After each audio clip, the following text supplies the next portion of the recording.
Pagtawid sa dagat na pula. The Story of Moses. Episode 6. Bible Story Series 26. Exodus chapter 14 verses 5 to 31. Mula sa Magandang Balita, Biblia. Hinabol ng mga Ehipsyo ang mga Israelita. Nang makarating sa Faraon ang balita tungkol sa pag-alis ng mga Israelita, nagbago siya ng isip, pati ang kanyang mga tauhan. Sinabi nila, bakit natin pinayagang umalis ang mga Israelita? Wala na ngayong maglilingkod sa atin.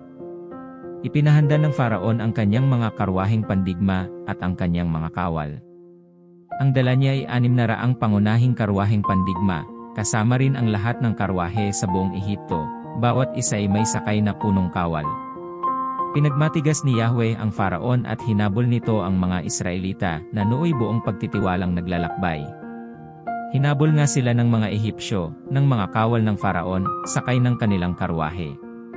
Inabot nila ang mga Israelita sa tabing dagat, malapit sa Pi-hahirot sa tapat ng Baal-zephon. Matinding takot ang naramdaman ng mga Israelita nang makita nilang dumarating ang Faraon at ang mga Ehipsyo. Kaya, dumaing sila kay Yahweh.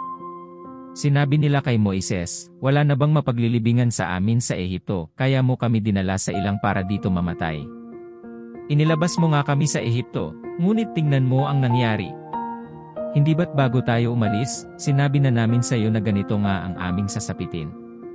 Sinabi na namin sa iyo na huwag mo kaming pakialaman, at pabayaan na lamang kaming manatiling alipin ng mga Ehipsyo, sapagkat mas gusto pa naming maging alipin, kaysa mamatay dito sa ilang. Sumagot si Moises, lakasan niyo ang inyong loob, huwag kayong matakot. Tingnan na lang ninyo kung paano kayo ililigtas ngayon ni Yahweh. Hindi na niyo muling makikita ang mga Ehipsyong iyan. Ipagtatanggol kayo ni Yahweh, pumanatag lamang kayo. Ang pagtawid sa dagat na pula. Sinabi ni Yahweh kay Moises, bakit mo ako tinatawag? Palakarin mo ang mga Israelita. Itapat mo sa ibabaw ng dagat ang iyong tungkod, mahahati ang tubig, at matutuyo ang lalakaran ninyo. Lalo kong pagmamatigasin ang mga Ehipsyo, at pasusundan ko kayo sa kanila, ngunit doon ko sila lilipulin, ang mga Ehipsyo, ang mga kawal ng Faraon, pati ang kanilang mga karwahe. Ipapakita ko sa Faraon at sa kanyang hukbo ang aking kapangyarihan. Sa gayon, malalaman ng mga Ehipsyong iyan na ako si Yahweh. Ang anghel ng Diyos na pumapatnubay sa paglalakbay ng mga Israelita, ay nagpahuli sa kanila, gayon din ang haliging ulap. Ang ulap ay lumagay sa pagitan ng mga Israelita, at ng mga Ehipsyo. Madilim sa panig ng mga Ehipsyo, maliwanag naman sa mga Israelita. Dumating ang gabi at ang mga Ehipsyo, ay hindi makalapit sa mga Israelita. Itinapat ni Moises ang kanyang tungkod sa ibabaw ng dagat. Magdamag na pinaihip ni Yahweh ang isang malakas na hangin mula sa silangan at nahati ang tubig.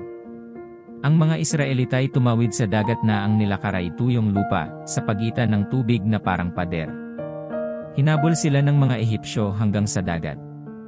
Ang mga ito'y mga kawal ng Faraon na nakasakay sa mga karwahe at mga kabayo. Nang magbubukang liwayway na, ang mga Ehipsyo ay ginulo ni Yahweh mula sa haliging apoy at ulap. Napabaon ang gulong ng mga karwahe, at hindi na sila makahabol ng matulin. Kaya sinabi nila, umalis na tayo rito sapagkat si Yahweh na ang kalaban natin. Sinabi ni Yahweh kay Moises, itapat mo ang iyong tungkod sa ibabaw ng dagat, at tatabunan ng tubig ang mga Ehipsyo, pati ang kanilang mga karwahe. Ganoon nga ang ginawa ni Moises, at sa pagbubukang liwayway, nanumbalik sa dati ang dagat. Ang mga Ehipsyo ay nagsikap makatakas, ngunit pinalakas ni Yahweh ang pagdagsa ng tubig, kaya't nalunod silang lahat. Nang bumalik sa dati ang dagat, natabunan ang mga karwahet kabayo ng Faraon, pati ang kanyang buong hukbo, at wala ni isa mang natira. Ngunit ang mga Israelita ay nakatawid sa dagat, na tuyong lupa ang dinaanan, sa pagitan ng tubig na parang pader. Nang araw na yon ang mga Israelita ay iniligtas ni Yahweh sa mga Ehipsyo. Nakita nila ang bangkay ng mga Ehipsyo, nagkalat sa tabing dagat. Dahil sa kapangyarihang ipinakita ni Yahweh laban sa mga Ehipsyo, nagkaroon sila ng takot sa kanya, at sumampalataya sila sa kanya, at sa lingkod niyang si Moises. Kung nakarating ka sa bahaging ito ng video kapatid, 100-fold of blessings to you sa panunood at pakikinig ng salita ng Diyos. Tatlong importanteng tanong. 1. Bakit hinabol pa ng Paraon ang mga Israelita? 2. Sino ang naatasan ng Diyos na pumatnubay sa mga Israelita? 3. Paano nahati ang dagat at paano nalunod ang mga Ehipsyo? Comment your answer down below. Paki-comment na din kung hanggang saan nakarating ang video na ito. Don't forget to subscribe, like, and hit the notification bell for you to get updated on the next video.